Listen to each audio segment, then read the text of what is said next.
Welcome to the Dip Dive. Today, we're taking a look at the passing of Pope Francis. He died on April 21st, 2025 at 88. And specifically, why this is quite significant for Papua New Guinea, you shared some really interesting sources highlighting his connection there, especially recently. Exactly. So our aim here is to sort of unpack that importance for PNG and, maybe think about what's next for the Catholic Church in that region. Okay. The sources, they cover quite a bit. Confirmation of his death, his final days, obviously, but also the really deep history of Catholicism in Papua New Guinea. Right. And Pope Francis's papacy, how it resonated, that visit last September. That visit seems key. It really was. And how people reacted, plus, the whole process of what happens now electing the next pope and what that could mean for PNG. So we're digging into how his focus, particularly on marginalized communities and that visit, how that landed in PNG, which, let's face it, has its own unique set of challenges. So the news itself, Pope Francis passed away at the Vatican, complications from bronchitis, pneumonia. Yeah, Cardinal Farrell made the official announcement. And now the focus shifts globally, right? To the papal conclave, that whole process where the cardinals elect the successor. That's the immediate next step.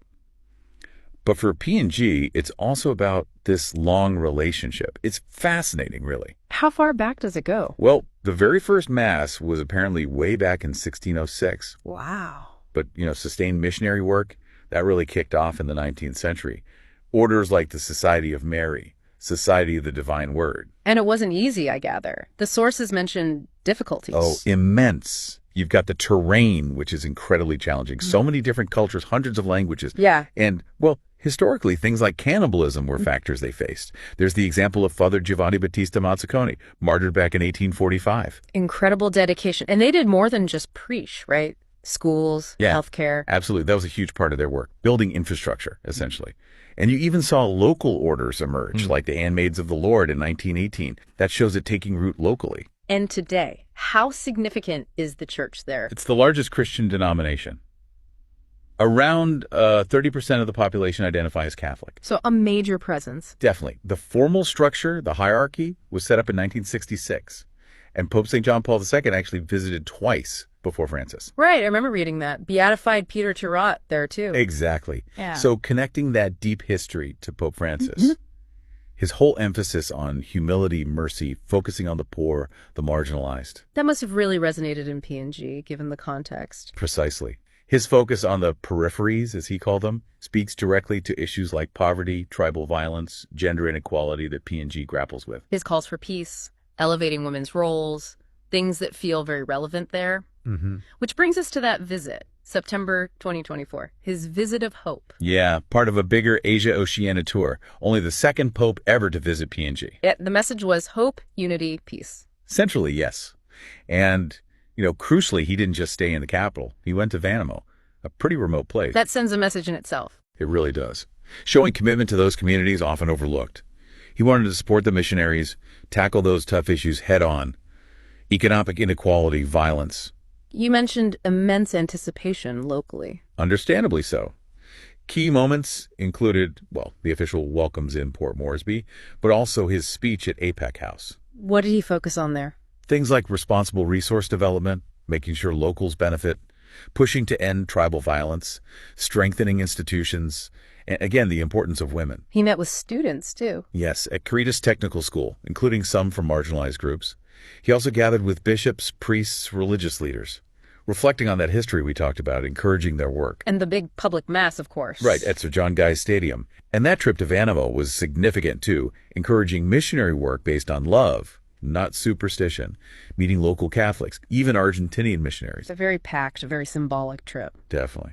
He also visited a school there, Holy Trinity Humanistic School, and had a final meeting with young people back in Port Moresby. So, given how well that visit seems to have been received, what are the likely reactions now to his passing? I think we can expect real sadness, quite a bit of mourning, probably public gatherings, memorial services. Focusing on those themes he brought. Peace, unity. Peace, unity, women's roles, caring for the marginalized. I suspect his visit really did strengthen the faith of many Catholics there, especially given the challenges they face. Okay, so that brings us to the future. The election of a successor via the conclave. What are the potential implications for PNG? That's the big question now, isn't it? The conclave itself is a whole process, cardinals meeting and secret voting. the smoke signals. Right. But the outcome, the priorities and the leadership style of the next pope, that could really influence things globally, including in PNG. How so? Like, will the focus remain the same? Exactly. Will there be that continued strong emphasis on the peripheries, on social justice? That was so central for Francis. It's uncertain. So, support for local churches, missionary work, that could shift. It could. Yeah. And, the new pope's theological outlook might also shape how the local church in PNG approaches social issues differently. There's an element of the unknown. So, wrapping this up then, Pope Francis's death is clearly a major moment for Papua New Guinea. It's amplified because of that very recent, very impactful visit, which built on this, really long history of the church there. Yeah, his specific focus on issues relevant to PNG seems to have forged a strong bond. And now the election of his successor introduces, uncertainty, potential shifts for the church locally. It really underscores how global leadership in religion can have very direct, very tangible impacts on individual nations, even those far away.